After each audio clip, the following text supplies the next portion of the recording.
ನನ್ಗೆ low BP ಇತ್ತು sir. Okay. Low BP ಇತ್ತು. ಲೋ ಬಿಪಿ ಇಂದ ಫುಲ್ ನನಗೆ ತಲೆ ಸುತ್ತೋದು ಆ ತರ ಎಲ್ಲ ಆಗಿ ಎಷ್ಟೋ ಸಲ ಎಮರ್ಜೆನ್ಸಿ ವಾರ್ಡಿಗೆಲ್ಲ ಅಡ್ಮಿಟ್ ಆಗಿದ್ದೀನಿ ಸರ್. ಆ ಟೈಮಲ್ಲಿ ಓಕೆ. ಸರ್ ಬಂದು ನಮಗೆ ತಿಳಿಸ್ಕೊಟ್ರು ಇದೊಂದು ಇದೆ ನೋಡಿ ಅಂತ ಹೇಳಿ. ನಾವ್ ಅದನ್ನ ಯೂಸ್ ಮಾಡಿದ್ವಿ ಸರ್. ಯೂಸ್ ಮಾಡಿದ ತಕ್ಷಣ ನನ್ಗೆ ಒಂದು 4 ದಿನದಲ್ಲೇ ರಿಸಲ್ಟ್ ಗೊತ್ತಾಯ್ತು ಸರ್. 4 ದಿನದಲ್ಲಿ ನನ್ಗೆ ಲೋ ಬಿಪಿ ಕಂಟ್ರೋಲಿಗೆ ಬಂತು. ಆಮೇಲೆ ನಮ್ಮನೆಯವರಿಗೆ ಬ್ಯಾಕ್ ಪೇನ್ ಇತ್ತು. ಫುಲ್ ಬ್ಯಾಕ್ ಪೇನು ನೋವು ಅಂತ ಹೇಳ್ತಿದ್ರು. ಅವರು ಫುಲ್ ಮೂಳೆನೂ ನೋವ್ತಾ ಇದೆ. ಈ ಕೊರೋನಾ ಇಂಜೆಕ್ಷನ್ ತಗೊಂಡ್ಮೇಲಿಂದನು ವ್ಯಾಕ್ಸಿನ್ ಯೂಸ್ ಮಾಡಿದ್ಮೇಲೆ ಅವರಿಗೆ ಫುಲ್ ಮೂಳೆ ನೋವು, ಎಲ್ಲ ಸಂದುಗಳೆಲ್ಲ ನೋವು ಬರಕ್ ಸ್ಟಾರ್ಟ್ ಆಗಿತ್ತು.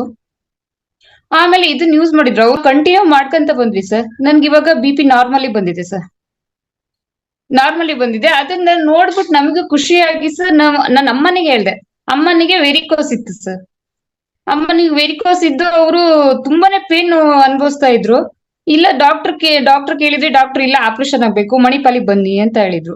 ನಾನು ಸರ್ ಕೃಷ್ಣಮೂರ್ತಿ ಸರ್ ಹತ್ರ ಒಂದ್ ಸ್ವಲ್ಪ ಕೇಳ್ಕೊಳ್ಳೋಣ ಅಂದ್ಬಿಟ್ಟು ಅವ್ರಿಗೆ ಕಾಲ್ ಮಾಡಿ ಕೇಳಿದ್ವಿ ಸರ್. ಅವ್ರು ಹೇಳಿದ್ರು ಸರ್ ಮೇಡಮ್ ನೋಡಿ ಯೂಸ್ ಮಾಡಕ್ ಹೇಳಿ, ಒಂದು ತಿಂಗಳ ಕಂಟಿನ್ಯೂ ಮಾಡಕ್ ಹೇಳಿ, ನೋವು ಕಡಿಮೆ ಆಗತ್ತೆ, ಇದರಿಂದ ಎಲ್ಲ ಕಡೆನೂ ಪಾಸಿಟಿವ್ ಬಂದಿದೆ, ಎಲ್ಲೂ ನೆಗೆಟಿವ್ ಬಂದಿಲ್ಲ ಅಂತ ಹೇಳಿದ್ರು. ಸರಿ ಓಕೆ ಅನ್ಬಿಟ್ಟು ಅಮ್ಮನಿಗೆ ಹೇಳಿದ್ವಿ.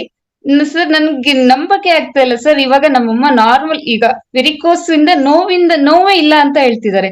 ಆಮೇಲೆ ಮಂಡಿ ನೋವು ಸಮೇತನೂ ಕಡಿಮೆ ಆಗಿದೆ. ನನ್ಗೆ ಈಗ ಯಾವ ಪೇನು ಇಲ್ಲ ಅಂತ ಹೇಳ್ತಾ ಇದ್ದಾರೆ. Yes yes S.